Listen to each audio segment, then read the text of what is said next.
Dumating na ang katapusan ng mundo. Ako ang totoong mayamang anak, ngunit niloko ako ng peking anak sa isang isla. Muling nabuhay. Nag-imbak ako ng mga gamit sa isla. Gumawa ng mataas na pader. Sumiklab ng maaga ang mga zombie. Xiaoyi, ano sa tingin mo kung magbakasyon tayo sa isang walang taong isla? Muli akong nabuhay. Ang nasa harapan ko ay ang aking kapatid na babae sa ngalan, si Lin Zihan. Noong nakaraang buhay ko, sa araw na ito, kinuha na ni na mama at papa ang tunay nilang anak na babae na noalay sa kanila. Ako, ginamit ng peking anak na babae, si Lin Zihan, ang linyang ito, para mapanlin lang ako at dalhin sa isang isla. At pagkaraan ng 3 araw, sumiklab ang katapusan ng mundo. Nakatrap ako sa isla. Samantalang siya, ligtas na ligtas sa mansyon. At patuloy na tinatamasa ang lahat ng dapat ay akin. Sa pagkakataong ito, ako na ang humawak ng kamay niya. Ang ganda.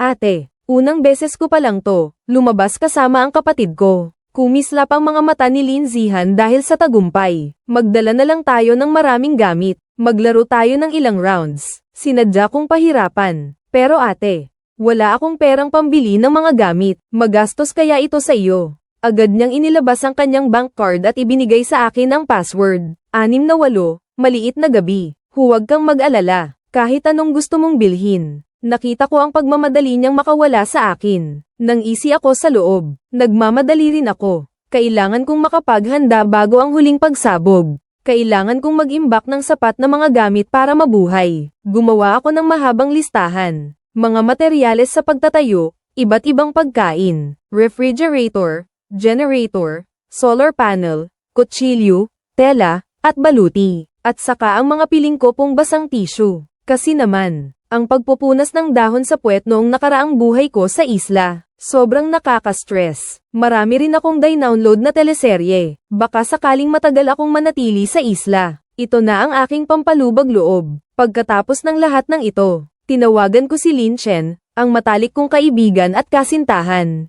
At Chen, wala na akong panahon para magpaliwanag. Sundin mo ang listahan na ipinadala ko sa iyo. Ihanda mo ang mga gamit. Sumama ka agad sa isla para salubungin ako. Pagkaraan ng 5 araw, si Lin Zihan mismo ang naghatid sa akin sa isla. Ate, maganda at tahimik dito. Ang ganda, perfect para magbakasyon. Nagkunwari akong masaya. At ayun nga, inakbayan ako ni Lin Zihan. Kung gusto ako ng kapatid ko, madalas kaming pupunta rito. Pagkatapos ng katapusan ng mundo, ito nga ang magiging ligtas kong kanlungan. Tungkol naman kay Lin Zihan, mukhang wala siyang swerte para madalas pumunta rito. Dumating ako sa bakasyonan naming kubo sa isla. Kakatapos ko lang mag-ayos ng gamit, nang marinig ko ang dagandong ng helikopter. Para siguro sa kanya yun. Sige na, umalis ka na. Magsisimula na akong magtayo ng silungan. Teka, ang helikopter, umuuga ang paglipad. May mali yata. Pagkalandat, ang pinto ay hindi agad mabuksan. Malakas na pinaghahampas ni Lin Zihan ang pintuan ng silid.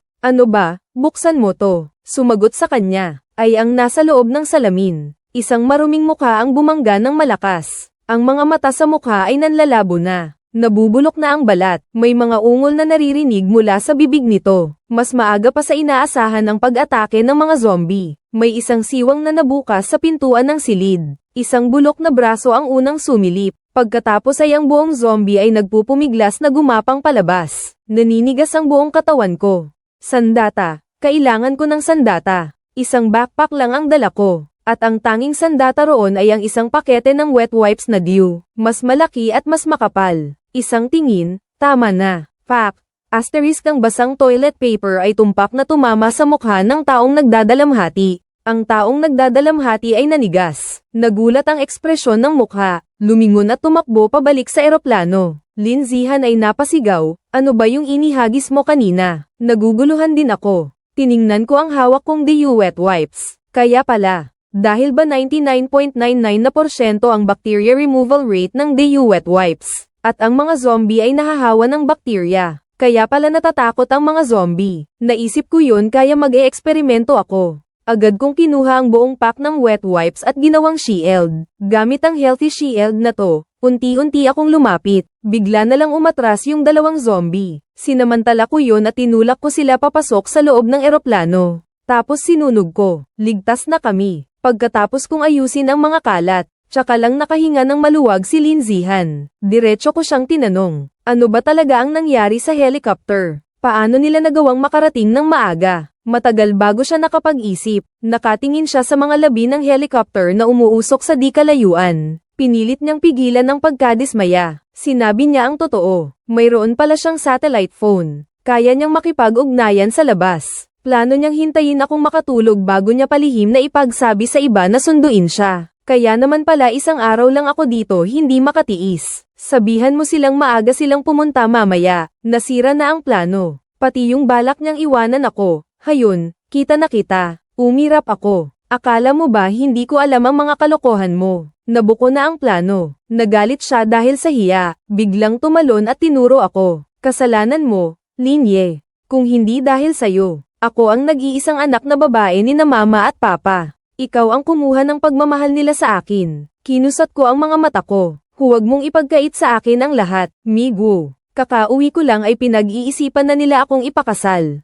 Anong magagawa nila sa'yo? Tumahimik ako sandali. Nasaan ang satellite phone mo? Ganito na nga ang sitwasyon. Hindi ka man lang tatawag sa mga magulang mo para magpaalam na okay ka lang. Napahiya si Lin Zihan sa hindi ko pagsasalita. Kaya naman ayaw man ay kinuha niya ang telepono at nag-dial. Paulit-ulit kong tinawagan pero hindi sumasagot. Tinawagan niya ulit ang mga kaibigan niya. Wala ni isa. Walang sumasagot. Biglang namutla ang mukha niya. Paano nangyari ito? Maganda naman ang lahat kanina. Kinuha ko ang satellite phone. Nagsimulang tumawag. Tatawagan ko muna si Chen. Hindi sumasagot. Kaya isa-isa kong tinawagan ng ibang kaibigan ko. Hindi pa rin sumasagot. Pinilit kong tawagan ang rescue. Busy pa rin. Isinauli ko sa kanya ang satellite phone. Doon na siya tuluyang nagpanik. Humikbi ng mahina. Hindi.